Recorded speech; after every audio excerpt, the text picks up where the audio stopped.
Власта ги засилува напорите да обезбеди двотретинско мнозинство за уставни измени. Вице-премиерот Артан Груби останува оптимист дека тоа е можно и со овој парламентарен состав. И покрај јасното одбивање од опозицијските партии, Груби уверува дека добива поинакви сигнали.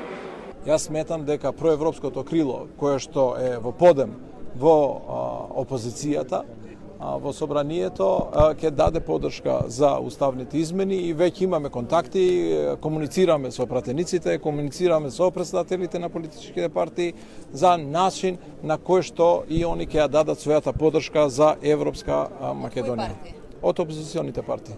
ВМРО ДПМН повторно ја повика власта, ако има доволно пратеници за уставни измени, наредната недела да ги стави на дневен ред или да си поднесе оставка. Владата на Ковачевски се обидува да направи дефокус од секојдневните неуспеси, немањето учебници, највисоката стапка на инфлација, најнизок економски раст. Криминалот го покриваат со лажни вести. Редот да шири лаги денес му е на Артан Груби. Прашањето за уставни измени не е дали сме за или против Европската Унија, туку дали сме за или против идентитетското обезличување и прифаќање на бугарските ултиматуми. Груби е уверен во спротивното. Смета дека во овој процес најголем добитник е македонскиот народ, затоа што со внесувањето на бугарите во уставот се потврдува дека се работи за два различни народи.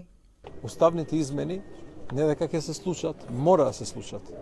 Без уставните измени Македонија е во регрес. Без уставните измени Македонија е во статус-кво и не може да оди напред. И затоа секој што сака Европска Македонија, секој што сака развој, секој што сака да ја види нашата земја рамо до рамо со членките на Европската Унија, ќе даде поддршка за уставните измени, од кои што најголем добитник е македонската заедница во Република Северна Македонија, затоа што конечно се прави одвојување на македонскиот народ од бугарскиот народ. На тема уставни измени нема реален напредок. Ниту власта поднесе предлог за менување на уставот, ниту опозицијата предложи референдум за францускиот предлог.